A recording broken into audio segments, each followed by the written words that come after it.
నమస్కారం అండి. నేను డాక్టర్ మోహా శ్రీనివాస్ అండి. నేను కార్డియాలజిస్ట్‌ని. డాక్టర్ మోహా శ్రీనివాస్ యూట్యూబ్ ఛానల్‌కి మీకు స్వాగతం అండి. సో, ఆథెంటిక్ సైంటిఫిక్ ఇన్ఫర్మేషన్ నమ్మకాలతో నిమిత్తం లేకుండా ఇవ్వడానికి మా ప్రయత్నం. సో, మా ప్రయత్నాన్ని మీరు ఆదరిస్తున్నారు. ఇంకా మీకు మంచి వీడియోస్ చేద్దాం అనేటటువంటి ఆశతో ఇంకా ఇలా మీకు ఎడ్యుకేటివ్‌గా ఉండేటటువంటి వీడియోస్ చేయడం అనేది నా ప్రయత్నం అండి. సో, జనరల్‌గా మనం మాట్లాడేటప్పుడు హెల్త్ విషయాల గురించి మాట్లాడుతున్నప్పుడు వయసు ఎక్కువ ఉన్న వాళ్ళల్లో వచ్చేటటువంటి ఇష్యూస్ ఏమిటి అన్నటువంటి ఇది మాట్లాడమని మొన్న ఒక పేషెంట్ నాకు సలహా ఇచ్చారు. సో, మీరు హెల్త్ ఇష్యూస్ చాలా మాట్లాడుతున్నారు. ఈ రోజుల్లో సిటీస్‌లో ఎస్పెషల్లీ వయసు ఎక్కువ ఉన్న వాళ్ళు చాలామంది ఉంటున్నారు కదా! వాళ్ళకేమైనా స్పెసిఫిక్ సలహాలు ఏమన్నా మీరు ఇస్తారా? అన్నటువంటి అంశాన్ని మనం ఈరోజు ఆయన అడగటంతో మనం డిస్కస్ చేద్దాం. సో, వయసు ఎక్కువ ఉన్నోళ్ళు అంటే ఎవరు? అది ఒక్కొక్కళ్ళు ఒక్కొక్క పెర్సెప్షన్ డిఫరెంట్‌గా ఉంటుంది. ఒకళ్ళు చాలామంది వస్తారు. నాకు 40వ పుట్టినరోజు ఈ మధ్యనే జరిగిందండి. సో, నాకేం జబ్బులొస్తాయి ఏమిటన్న భయంగా ఉంది. అన్ని పరీక్షలు చేయించుకుంటున్నా. కొంతమందొస్తారు. నాకు 60 వయసు వచ్చిందండి. ఏం జబ్బులొస్తాయో ఏమిటో అని నేను పరీక్షలు చేయించుకుంటున్నా. అసలు రిటైర్మెంట్ ఏజ్ ఏమిటి అనేది మీరు చూసినట్లయితే దాన్ని బట్టి వయస్సు ఎక్కువ ఉన్నవాళ్ళు ఎవరు అనేది మనం చెప్పొచ్చు. ఒక ఆశ్చర్యకరమైన విషయం ఏంటంటే రిటైర్మెంట్ ఏజ్ అనేది ఏదైతే ఉందో ఒక్కొక్క రాష్ట్రంలో ఒక్కొక్కలాగా ఉంది. ఇంకొక దేశంలో ఒక్కొక్కలాగా ఉంది. భారతదేశం వరకు చూస్తే కొన్ని రాష్ట్రాల్లో కేరళ అట్లాంటివి చూస్తే 56 ఎక్కువ మంది రాష్ట్రాల్లో 58 కొన్ని రాష్ట్రాల్లో 60. సో, 58 నుండి 60 ఏళ్ళు దాటిన తర్వాత మీరు ఇక వయసు మళ్ళిన వాళ్ళు అని చెప్పడం గవర్నమెంట్ ఉద్యోగరీత్యా వాళ్ళకి చెప్తోంది. హెల్త్ పరంగా 60 వయసు మళ్ళిన వాళ్ళు కారు. సో, వీళ్ళని లేట్ మిడిల్ ఏజ్ అంటున్నారు ఇప్పుడు. 75 దాటిన వాళ్ళకి పెద్దవాళ్ళు అని చెప్పొచ్చు. 85 దాటిన వాళ్ళు వెరీ ఓల్డ్ అంటారు. ఓల్డ్ అంటే 75 దాటాలి. 85 దాటిన వాళ్ళు వెరీ ఓల్డ్ అంటున్నారు. సో, 60 దాటినప్పుడు రిటైర్మెంట్ అయితే వస్తోంది గానీ, శారీరరీత్యా మీరు లేట్ మిడిల్ ఏజ్ అంటారు. మధ్య వయస్కులే. కొంచెం ఎక్కువ వయసు ఉన్నటువంటి మధ్య వయస్కులు అనేది తెలుసుకోవాలి. సో, అది సైకలాజికల్‌గా చాలా ఇంపార్టెంట్ అండి. ఎందువల్లంటే నా పనయిపోయింది. నేను ఉద్యోగం రిటైర్ అయిపోయా. నాకున్నటువంటి ఇన్‌ఫ్లూయెన్సు, నా పరపతి తగ్గిపోయింది. ఎందుకంటే చాలా గవర్నమెంట్ ఉద్యోగాల్లో కొంతవరకు ప్రైవేట్ ఉద్యోగాల్లో రిటైర్మెంట్ అయిన తర్వాత ఇక మననెవరు పట్టించుకోరు. హంగు, హోదా, దర్పం అంతా కూడా నెక్స్ట్ రోజు నుంచి కూడా కట్ చేయబడుతుంది. సో, సడెన్‌గా మన లైఫ్ స్టైల్‌లో మార్పొస్తుంది. కాస్త సైకలాజికల్ డిస్టర్బెన్స్ వస్తుంది. మన ఫైనాన్సెస్ తగ్గుతాయి. రిటైర్మెంట్ బెనిఫిట్స్‌లో వస్తాం తప్ప వచ్చే జీతం రాదు. సో, ఇట్లాంటి వాటి వల్ల మగవాళ్ళు ఎస్పెషల్లీ చాలా మానసిక రుగ్మతలకి లోనవ్వడం జరుగుతూ ఉంటుంది. సో, వాళ్ళకి ఫస్ట్ తెలుసుకోవాల్సిందేంటంటే వయసు మళ్ళలేదు. మీకింకా పని చేసే ఛాన్స్ ఉన్నది. సో, మీరు ఒక జాబ్‌లోంచి ఇంకో జాబ్‌లోకి మారొచ్చు. ప్రైవేట్ జాబ్స్‌లోకి మారొచ్చు. స్టిల్ ఇంకొక 10, 15 ఏళ్ల పాటు మిమ్మల్ని మీరు ప్రొడక్టివ్‌గా ఉంచుకోవడం అనేది ముఖ్యం అప్పుడు. ఎందుకంటే అప్పుడు మీకు సేవింగ్స్ ఉంటాయి. మీ హెల్త్ ఇన్స్యూరెన్స్ పాలిసీలు ఉంటాయి. కానీ మీ సెల్ఫ్ ఎస్టీమ్, మీ కాన్ఫిడెన్స్ మీరు ఉంచుకోవాలి అనుకుంటున్నప్పుడు మీరు ప్రొడక్టివ్‌గా కంటిన్యూయస్‌గా ఉండొచ్చు. మీరు ఇది అయిపోయిన తర్వాత వేరే ఉద్యోగం గానివ్వండి, పార్ట్ టైమ్ ఉద్యోగం ఇలాంటివి చేసుకోవడం ద్వారా మీ సంపాదన గురించి కాదు. మీ సెల్ఫ్ ఎస్టీమ్ గురించి ఏదో కాస్త డబ్బొస్తోందనుకోండి, మనం ఇంకా ప్రొడక్టివ్‌గా మనం ఇర్రెలవెంట్ కాదు. మన ఫ్యామిలీకి మనం ఎంతో కొంత ఇంకా మనం దోహదపడగలము. మన పిల్లలకి గానివ్వండి, భార్యకి గానివ్వండి. మన ఆరోగ్యరీత్యా, మన ఆరోగ్యరీత్యా, భార్య ఆరోగ్యరీత్యా, తల్లిదండ్రులు ఉంటే వాళ్ళకి కూడా మనం కాంట్రిబ్యూట్ చేయగలం అనేటటువంటి కాన్ఫిడెన్స్ అవసరం. ప్లస్ సడెన్‌గా పని ఆగిపోతే మైండ్ బ్యాలెన్స్ తప్పకుండా మనం ఏదో ఒక ఉద్యోగం చేసుకోవడం అనేది అవసరం. Coming back to the point. So, ఇవి మానసిక ప్రాబ్లమ్స్. ఇది ఇలా స్టార్ట్ అవుతుంది. దాని తర్వాత ఏమవుతుందో మనం సిస్టమాటిక్‌గా మాట్లాడినప్పుడు. సిస్టమాటిక్‌గా అంటే శారీరక రీత్యా, హెల్త్ రీత్యా వీళ్ళు చూడాల్సినటువంటి అవసరాలేమిటి? సో, 60 మనం మనం ఇప్పుడు మాట్లాడేది పెద్దవాళ్ళంటే 75 వయసు దాటిన వాళ్ళ గురించి ముఖ్యంగా మాట్లాడదాం. సో, ఇప్పుడు సిటీల్లోకొచ్చినప్పుడు ఇప్పుడు ఎస్పెషల్లీ సిటీల్లో ఉభయ తెలుగు రాష్ట్రాల్లో 75 వయసుని దాటిన వాళ్ళు చాలామంది ఇప్పుడు అందరూ భార్యాభర్తలే ఉండడం జరుగుతోంది. పిల్లలతో ఎవరు ఉండరు. పిల్లలు ఉన్నా వాళ్ళు ఏదో ఉద్యోగాల్లో వేరే వేరే చోట్ల ఉంటారు. కొంతమందికైతే ఇంక దేశంలోనే ఉండరు. వాళ్ళు వేరే వేరే దేశాల్లో ఉంటారు. ఈ పెద్ద భార్యాభర్తలు మాత్రమే హైదరాబాద్‌లో ఉండి వాళ్ళు ఉండడం జరుగుతోంది బేసికల్లీ. వాళ్ళు ముందు ఏ శారీరక ప్రాబ్లమ్స్ గురికాగలరు? వెళ్ళే ముందు రిటైర్ అయిన తర్వాత హెల్త్ ఇన్స్యూరెన్స్ పాలిసీ అనేది ఉందా? అనేది రిటైర్మెంట్ ముందే మీరు చేసుకోవడం అనేది ఎంతో అవసరం. సో మీరు 50లో ఉండంగానే మీరు హెల్త్ ఇన్సూరెన్స్ పాలసీ చేసుకోవాలి. మీకు, మీ భార్యకి చేసుకోవాలి. లేదా మీ పిల్లలు గనక ఉద్యోగస్తులైతే వాళ్ళ హెల్త్ ఇన్సూరెన్స్ వాళ్ళ కంపెనీలు ఇచ్చే హెల్త్ ఇన్సూరెన్స్ పాలసీల్లో మీ పేర్లు యాడ్ అయ్యి ఉన్నాయా అనేటటువంటిది మీరు చూసుకోండి. హెల్త్ ఇన్సూరెన్స్ పాలసీ చేయడం అనేది చాలా ముఖ్యం. సో సడెన్‌గా ఎప్పుడైనా ఎమర్జెన్సీలు వచ్చినప్పుడు కార్పొరేట్ హాస్పిటల్‌కి పరిగెత్తి సడెన్‌గా డబ్బులు లేవు అనేటటువంటి పరిస్థితి రాకూడదు. మీకు ఇన్సూరెన్స్ పాలసీ అంటూ ఉండాలి. ఇప్పుడు చాలా ఉన్నాయి. ప్రైవేట్ ఇన్సూరెన్స్‌లు కూడా ఉన్నాయి. గవర్నమెంట్ ఇచ్చేటటువంటి ఆరోగ్యశ్రీలు అట్లాంటివి కూడా ఉన్నాయి. సో మీ తహాతకు బట్టి అందరికీ ఏదో ఒక ఇన్సూరెన్స్ తీసుకోవడం అనేది అవసరం. ఏమీ లేకపోతే కనీసం తెల్ల కార్డు తెల్ల కార్డు ఉంటే వాళ్ళు ఆరోగ్యశ్రీ తీసుకోవాలి. లేదంటే మీ తహాతకు తగ్గ ఇన్సూరెన్స్ పాలసీలు ఉన్నాయి ఇప్పుడు నిజానికి. అలాంటివన్నీ తీసుకోవడం అనేది చాలా చాలా ముఖ్యము. నెక్స్ట్ ఇప్పుడు వాళ్ళు చూసుకోవాల్సినటువంటి ప్రాబ్లమ్స్ ఏమిటి? నేను గుండె పరంగా ఫస్ట్ గుండె పరంగా వస్తే వాళ్ళకి మెల్లగా 60 దాటిన తర్వాత షుగర్ ఆల్రెడీ 10, 15 ఏళ్ళు ఉంటే వాళ్ళకి హార్ట్ అటాక్‌లు వచ్చే అవకాశం ఉన్నది. సో హార్ట్ అటాక్ అంటే ఎలా ఉంటుంది? దాన్ని ఎలాగ త్వరగా గుర్తించాలి అనేటటువంటిది తెలుసుకోవడం అనేది చాలా ముఖ్యం. సో మొదట ఏం చేయాలి అంటే ఈసీజీ తీసుకోవాలి అని తెలుసుకోవడం ముఖ్యం. హార్ట్ అటాక్ సింప్టమ్స్ ఎలా ఉంటాయో తెలుసుకోవడం ముఖ్యం. అవన్నీ ఇప్పుడు డిస్కస్ చేయను. నా పాత వీడియోలు మీరు చూసినట్టు అవన్నీ ఉంటాయి. సో హార్ట్ అటాక్ ఎలా ప్రెజెంట్ అవుతుంది తెలియాలి. క్విక్‌గా హాస్పిటల్‌కి ఎలా వెళ్ళడం అనేది తెలియాలి. సో 65 పర్వాలా, 75, 85 వయసు, 80 వయసు, 85 వయసు వచ్చిన వాళ్ళైనా సరే బ్లాక్స్ ఉన్నప్పుడు పెద్ద వయసు ఉన్న వాళ్ళు స్టెంటింగ్ ప్రిఫర్ చేయండి. ఎందుకంటే వయసు పెరిగితే రిస్క్ పెరుగుతుంది కాబట్టి స్టెంట్లు ప్రిఫర్ చేసినట్లయితే తొందరగా అయిపోతుంది. మనకు స్టెంట్ జాగ్రత్తగా చూసినట్లయితే 10, 15, 20 ఏళ్ళ దాకా మనకు కూడా లాగేసేయొచ్చు. సో స్టెంటింగ్ అనేది ఎక్కువ ప్రిఫర్ చేయండి. అది కొంచెం కాస్ట్లీ అయినప్పటికీ నేను చెప్పినట్టుగా మీరు ముందుగా ఇన్సూరెన్స్ జాగ్రత్త పెట్టుకున్నట్లయితే స్టెంట్ వేసుకున్నట్లయితే హార్ట్ అటాక్స్‌ని ఈజీగా, క్విక్‌గా మనం ఫినిష్ చేసేయొచ్చు. ఎక్కువ డ్యామేజ్ కాకుండా. నాదేముంది, నా పని అయిపోయింది, ఎవరి కోసం బతకాలి, ఇట్లా అనుకుని నేను మందులు వేసుకుంటానండి, నాకు స్టెంట్లు వద్దండి, బైపాస్‌లు వద్దండి అని ఇంట్లో కూర్చున్నట్లయితే మీకు ఎక్కువ ఆయాసం ఉండడం, ఛాతీలో నొప్పి ఉండడం, మాటిమాటికి హాస్పిటల్‌కి పరిగెత్తడం, గుండె బలహీన పడిపోవటం, బలహీన పడిపోయిన తర్వాత మాటిమాటికి హాస్పిటల్‌కి పరిగెత్తడం, వీటి వల్ల ఏమవుతుందంటే మీరు ఇంకోళ్ళకి భారం కాకూడదు అనుకుంటారు కానీ ఎక్కువ భారం అవుతారు. సైకలాజికల్‌గా టెన్షన్ ఎప్పుడు ఏమవుతుందో తెలీదు. మాటిమాటికి హాస్పిటల్‌కి పరిగెత్తడం ఇట్లాంటివి ఉండకుండా ప్రాబ్లమ్ వచ్చినప్పుడే మీరు స్టంట్ ఏం చేసుకుంటే ఆ ప్రాబ్లమ్ అక్కడితో సాల్వ్ అయిపోతుంది. గుండె ఎక్కువ బలం ప్రిజర్వ్ అవుతుంది. బలహీనంగా కాదు. సైకలాజికల్ కూడా మీకు ప్రాబ్లమ్ సాల్వ్ అయిపోతుంది. మాటిమాటికి అనుమానాలు, హార్ట్ అటాక్ ఉందేమో అని పరిగెత్తడం హాస్పిటల్‌కి, మీరు ఎళ్ళలేరు. వయసు ఎక్కువ కాబట్టి మీతో పాటు మీ అబ్బాయి, మీ అమ్మాయినితో వాళ్ళ పనిలో ఉంటారు. విసుక్కుంటారు. మీ భార్య ఉండొచ్చు. ఆవిడ పెద్దావిడ కావచ్చు. ఈ ఇబ్బందులు లేకుండా ఉన్నప్పుడే ప్రాబ్లమ్ సాల్వ్ చేసేసుకోండి. మందులేసుకుంటాను అని చెప్పేసి అనుకోవద్దు. రిస్క్ ఉందో లేదో మీ డాక్టర్‌తో డిస్కస్ చేయండి. 85 జనరల్‌గా వయసు దాటిన తర్వాత చాలామందికి హార్ట్ అటాక్‌లు రాకపోవచ్చు గానీ, గుండె హార్ట్ రేట్ స్లో అయిపోతూ ఉంటుంది. దాన్ని సిక్ సైనస్ సిండ్రోమ్ అంటారు. సో హార్ట్ రేట్ తగ్గిపోతూ ఉంటుంది. వాళ్ళకి పేస్ మేకర్ అవసరమైనటువంటి అవసరం పడుతుంది. ఇది కూడా అంతే. పేస్ మేకర్ అవసరమైతే వెంటనే పేస్ మేకర్ వేయించేసుకోండి. ఇన్సూరెన్స్‌లో కవర్ అవుతుంది. ఆరోగ్యశ్రీల్లో కొంతమంది కొన్ని హాస్పిటల్‌లో ఆరోగ్యశ్రీ చేస్తారు, కొన్ని చేయరు. చేయనప్పుడు కాస్త ఎక్కువ డబ్బులు అవుతాయంటారు. పెట్టుకుని ఆ ప్రాబ్లమ్ సాల్వ్ చేసుకోండి. ఇకపోతే బ్రెయిన్ వరకు వస్తే చాలా మందికి బీపీ ఉన్న వాళ్ళకి ఎస్పెషల్లీ కొంత బ్రెయిన్ డ్యామేజ్ జరుగుతూ ఉంటుంది. అది పర్వాలా.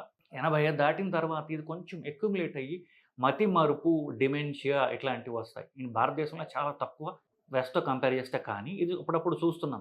మల్టిపుల్ పారాలిటిక్ అటాక్స్ వచ్చినప్పుడు బ్రెయిన్ డ్యామేజ్ జరిగిపోయి వీళ్ళకి తీవ్ర మతిమరుపు వస్తుంటుందని డిమెన్షియా అంటారు. సో వీళ్ళకి ఆ మతిమరుపు వల్ల ఎక్కడేం చేస్తున్నారు మర్చిపోతారు.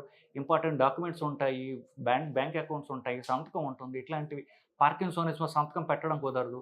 ఇట్లాంటివి ముందే తెలుసుకొని బ్యాంక్ మేనేజర్‌తో, మీ లాయర్‌తో మాట్లాడి నాకు ఈ ప్రాబ్లమ్ ఉన్నది, నేను మర్చిపోతుంటాను కాబట్టి వీటిని ఎలా జాగ్రత్త చేసుకోవాలి, నేను లేకపోతే నాకు ఎవరన్నా నామినేట్ చేయొచ్చు, మీ భార్యనో మిగతా మీ క్లోజ్ ఎవరో ఒకళ్ళని, మీ క్లోజ్ చుట్టాలని ఎవరిని నామినేట్ చేసి ఈయనకి ప్రాబ్లమ్ ఉంటే ఇట్లాంటివి మీ సాయపడటానికి అట్లీస్ట్ మీ సంతకం మారిపోతుంటుంది కదా, ఇట్లాంటి సాయపడటానికి ఇంకొకళ్ళు మీరు సాయం తీసుకోవాలి. ఇది ఒక ప్రాబ్లం. రెండోది వీళ్ళ వయస్సుతో మాత్రమే షుగర్, బీపీ ఉంటే దానివల్ల ఇంకా ఎక్స్ట్రాగా నరాల డ్యామేజ్ జరుగుతూ ఉంటుంది. వీళ్ళ వల్ల కాలి స్పర్శ తెలియదు. కాలి కింద చెప్పు తెలియదు. నడుస్తుంటే స్పర్శ తెలియక కాలు జారి పడిపోతుంటారు. తుంటి ఎముకలు విరుగుతుంటాయి. ఆపరేషన్‌కి పోవాల్సినటువంటి పరిస్థితులు ఏర్పడతాయి. ఇది ముందుగా గ్రహించి ట్రీట్మెంట్ తీసుకుంటే ఎముకలు విరిగి ఆపరేషన్‌కి పోయేటటువంటి అవసరం లేకుండా మిమ్మల్ని మీరు కాపాడుకోగలరు. సో, కాలి స్పర్శ తెలుస్తోందా? అరికాలి కింద నేల, చెప్పు స్పర్శ తెలుస్తోందా? లేదా స్పర్శ తెలియకుండా ఏదో దూది మీద నడిచినట్టు, సూదులతో పొడిచినట్టు ఇట్లాంటివి ఉన్నట్లయితే డాక్టర్‌ని కలవండి.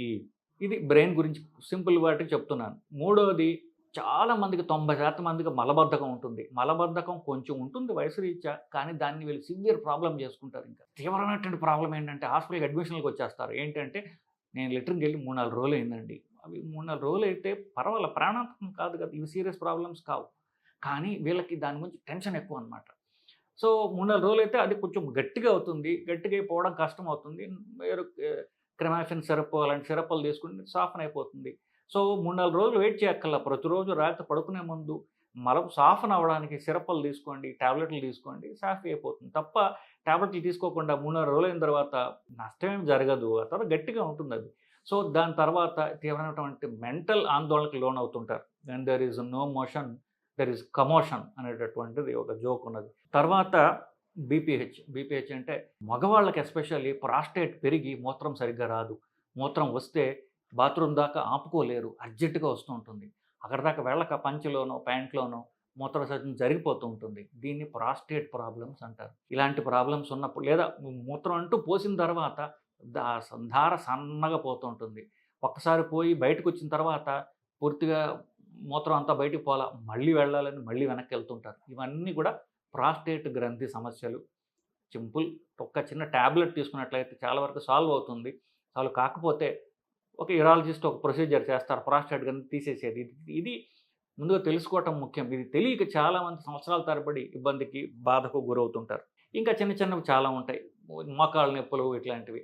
మోకాళ్ళ నొప్పులు మోకాళ్ళ నొప్పులతో సంవత్సరాల తరబడి మీరు బాధపడి బయటికెళ్ళకుండా ఉండే కంటే ఆ నీ రీప్లేస్‌మెంట్‌లు ఏవో చేంజ్ చేసుకుంటే మీ క్వాలిటీ ఆఫ్ లైఫ్ చాలా ఇంప్రూవ్ అవుతుంది. మీరు నడవగలరు. మీ పనులు మీరు చేసుకోగలరు. ఎవరన్నా ఎముకల డాక్టర్ చూసి మీకు మోకాలు పూర్తిగా అరిగిపోయిందండి మార్చుకోండి అన్నాడనుకోండి, మార్చేసుకోండి. అది మహా అయితే ఒక నెల రోజులు బాధపడతారు. ఆ తర్వాత మీ కాళ్ళు బాగుంటాయి. మీరు నడుచుకుంటూ పోయి మీ పనులు మీరు చేసుకుంటారు. లేకపోతే సంవత్సరాల తరబడి ఆ నొప్పితో నడవలేక బలం తగ్గిపోయి, మంచం మీద ఉండిపోయి, రిస్ట్రిక్షన్ వచ్చి క్వాలిటీ ఆఫ్ తగ్గిపోయి జీవితం దుర్భరం అవుతుంది. సో, మోకాళ్ళ ప్రాబ్లమ్స్ ఉన్నాయా? ఆర్థోపెడిషన్ మార్చుకోవాలన్నాడా? మార్చేసుకోండి. తొందరగా మీ లైఫ్ నార్మల్ లైఫ్ గాడిలో పడిపోతుంది. ముఖ్యంగా కామన్‌గా చెప్పుకోవాలంటే శారీరక రుగ్మతలు కామన్‌గా ఇవే. ఆఫ్‌కోర్స్ కొన్ని క్యాన్సర్‌లు ఇట్లాంటివి ఉంటాయి. అవి నేను డిస్కస్ చేయడం లేదు. నేను మామూలుగా జనరల్‌గా సింపుల్‌గా మనం సాల్వ్ చేసుకోగలిగినవి మాట్లాడుతున్నాను. ఇదొకటి. ఇకపోతే ఆల్కహాల్ అనేది తప్పనిసరిగా ఆపాలి. మగవాళ్ళకి ప్రాబ్లమ్ ఉంటుంది. ఆల్కహాల్ వల్ల మీ నరాల డ్యామేజీ, మెదడు డ్యామేజీ ఇవన్నీ పెరుగుతాయి. గుండె బలహీనపడుతుంది. లివర్ చెడిపోతుంది ఆల్కహాల్. నాకేముంది రిటైర్ అయిపోయాను. ఇది తప్ప ఎంజాయ్‌మెంట్ ఏముంటుంది అనుకోకండి. దానివల్ల శరీరానికి ఈ వయసులో మీకు డ్యామేజ్ కూడా ఎక్కువ ఉంటుంది. ఎంజాయ్‌మెంట్ కోసం కాదు. దాన్ని తగ్గించుకునే ప్రయత్నం చేయండి. తగ్గించుకోలేకపోతే డాక్టర్ సలహా తీసుకొని దాన్ని తగ్గించుకోండి. సైకలాజికల్ ఇష్యూస్ ఇందాక చెప్పా. ఎస్పెషల్లీ రిటైర్మెంట్ తర్వాత, ఆ తర్వాత అప్పుడు బాగానే శరీరం గట్టిగా ఉంటుంది కాబట్టి రిటైర్మెంట్ ప్రాబ్లమ్స్ నుంచి కొంతకాలం బయటపడతారు. లేకపోతే ఉద్యోగాలు చేసుకొని బాగుంటుంది. కానీ ఎప్పుడైతే 75, 80 దాటిందో ఇక మనమే భారం అయిపోతున్నాను నేను. పక్కన వాళ్ళకి భారం అయిపోతున్నాను అనేటటువంటిది మతిమరుపు పెరిగిపోవడం, ఇట్లాంటి రాయడం డిప్రెషన్‌కి లోనవ్వడం చాలా కామన్‌గా జరుగుతూ ఉంటుంది. సో, ఇది డిప్రెషన్ అంటే తీవ్రమైనటువంటి ఆందోళన, ఇంకా బతకడం అనవసరం అనేటటువంటి ఎక్కువ ఆలోచనలు రావడం జరుగుతూ ఉంటుంది. ఇది ఎంత హుందాగా, ఎంత గొప్ప బతుకు బతికిన వాళ్ళకి కూడా ఇట్లాంటివి జరుగుతూ ఉంటాయి. వాళ్ళ అహం వాళ్ళని రికగ్నైజ్ చేయనివ్వదు కానీ డిప్రెషన్, యాంగ్జైటీ అనేది సర్వసాధారణం, సహజం. ఇట్లాంటివి ఉన్నప్పుడు 4 టాబ్లెట్లు ఏసుకోండి. ఒకే 2 టాబ్లెట్లు ఉంటాయి. 2, 3 టాబ్లెట్లు ఏసుకున్నట్లయితే డిప్రెషన్, యాంగ్జైటీ తగ్గుతాయి. మళ్ళీ మీ క్వాలిటీ ఆఫ్ లైఫ్ పెరుగుతుంది. సెల్ఫ్ కాన్ఫిడెన్స్ అంటే ఆత్మ నిర్భరత లేకపోతే ఆత్మస్థైర్యం మళ్ళీ తిరిగి వస్తాయి. మీ పనులు మీరు చేసుకోగలరు. ఇకపోతే చివరిసారిగా నేను చెప్పొచ్చేదల్లా ఒక వయసు దాటిన తర్వాత మనకి హెల్ప్ తప్పదు. 85 దాటిన తర్వాత చాలామందికి ఇక ఎంత డబ్బున్నా సరే మనం ఇంకొకళ్ళ సాయం తీసుకోవాలి. మీ అహం పక్కన పెట్టి ఇంకొకళ్ళ హెల్ప్ అవసరం అని మీ వాళ్ళు దగ్గర ఉండడం అవసరం. మీ వాళ్ళకి మీకు ఇబ్బంది కలిగిస్తే వాళ్ళకి దగ్గరగా ఉండండి. వాళ్ళ ఇంటి పక్కన ఇల్లు తీసుకోండి. వాళ్ళకి దగ్గరగా ఉండడం అవసరం. పిలిస్తే పలికేందుకు సాయం అవసరం. సో, మొదట మీరు బాత్రూమ్ డోర్లు వేసుకోవటం, లాక్ చేయడం అనేది వదిలేసేయండి. దగ్గరికేసుకోండి. బయట కావాలంటే తలుపు దగ్గరికి వేసేవారండి, బయట కాపలా పెట్టండి. మీరు బాత్రూంలో కాళ్ళు జారి పడ్డా, కళ్ళు తిరిగి పడ్డా, చక్కరొచ్చి పడ్డా, మీకు వాళ్ళు సాయం చేయడానికి తలుపు తీసుండాలి. సో, అదొకటి. రెండవది కమ్యూనిటీ లివింగ్ అలవాటు చేసుకోండి. ఇప్పుడు కొన్ని కమ్యూనిటీ లివింగ్స్ వచ్చాయి. ఓల్డ్ ఏజ్ హోమ్స్ వచ్చాయి. మంచి ఫెసిలిటీస్ ఉన్న ఓల్డ్ ఏజ్ హోమ్స్ వచ్చాయి. అలాంటి వాటిల్లో మీరు చేరినట్లయితే అహం పక్కన పెట్టి, మీ వయసు వాళ్ళు మీతో ఉంటారు. ఏదో కాలక్షేపం జరుగుతూ ఉంటుంది. మిమ్మల్ని మీ హెల్త్ చూసుకోవడానికి ఎవరో ఒకళ్ళు ఉంటారు. అది అవసరం ఆ వయసులో. ఇంకా అడ్వాన్స్డ్ స్టేజెస్ ఉన్నాయి. ఇంకా అసిస్టెడ్ లివింగ్ అంటారంటే మీకు చిన్న మెడికల్ ఫెసిలిటీస్ ఎక్కువ ఉన్నటువంటివి వస్తాయి. అవి హైదరాబాద్‌లో ఉన్నాయి. అంత పాపులర్ కావు. బట్ మనిషి సాయం అవసరం. మీకు ఇంత కాస్త ఏదో ఆధ్యాత్మిక చింతన ఉంటే ఏ ఆశ్రమంలోనో ఒక రూమ్ తీసుకోవటమో, ఆశ్రమం కాస్త డొనేషన్ ఇచ్చి అక్కడ ఉండటమో చేస్తే మీకు కాస్త టైం గడుస్తూ ఉంటుంది. మీకు యావికేషన్ జరుగుతూ ఉంటుంది. మెంటల్‌గా కాస్త యాక్టివ్‌గా ఉంటారు. ప్లస్ మనుషులు ఉంటారు మీకు చుట్టుపక్కల. వాళ్ళు మీకు సాయం చేస్తారు. సో, మీ అహం పక్కన పెట్టి, మీ భార్య మీద, మీ భర్త మీద మీరు భారం కాకుండా, మీరు గ్రూప్‌లో ఉండడం అనేది అలవాటు చేసుకోండి. చివరిగా మనము ఒక 85 వచ్చాయనుకోండి, 80 వచ్చాయనుకోండి, మన మనవలు మన గురించి ఏమనుకుంటారు అనేటటువంటిది ఆలోచించడం మొదలుపెట్టండి. అహంకారం పక్కన పెట్టండి. కోడలతో, అల్లుళ్ళతో రిలేషన్స్ ఇంప్రూవ్ చేసుకోండి. మనవలతో రిలేషన్ మంచి చేసుకోండి. మనవలతో బిల్డప్ చేసుకోండి. మనవలకి కథలు చెప్పండి. తప్పులు మీ మనవలకి చెప్పండి. ఈ తప్పులు నా జీవితంలో నేను చేశాను. దీనివల్ల ఇది నేర్చుకున్నాను. నువ్వు చెయ్యకు అని చెప్పండి. ఇది పిల్లల్లో చెప్పడం మనకి కష్టం. కానీ మనవలతో చెప్పగలం. మనవలతో మన తప్పులు మనం చెప్పగలం. నేను నా జీవితంలో ఈ తప్పులు చేశాను. దానివల్ల ఇది నేర్చుకున్నాను. రిలేషన్స్‌లో కానీ, ఫైనాన్షియల్‌గా కానీ, బిజినెస్‌లో కానీ ఈ తప్పులు చేశాను. దానివల్ల నేను నేర్చుకున్న పాఠాలు ఇవి అని మీ మనవలతో మీరు సిగ్గు వదిలి, సిగ్గు లేకుండా అని కూడా అనొచ్చు. చెప్పండి. మీ తప్పులు వాళ్ళకు పాఠాలవుతాయి. సో, ఆ పాఠాలు వాళ్ళ జీవితంలో వాళ్ళకి ఉపయోగపడతాయి. ఇది లేకపోవడం వలన మనకేమవుతుందంటే, మళ్ళీ వాళ్ళు తప్పులు చేసి, ఆ తప్పుల నుంచి వాళ్ళు నేర్చుకోవాల్సిన అవసరం రాకుండా, మీ ఎక్స్‌పీరియన్సు, మీ జ్ఞానం వాళ్ళకివ్వండి. సో, ఇదండి. సో, పెద్ద వయసు ఉన్న వాళ్ళకి నేనిచ్చే సలహా. నమస్కారం.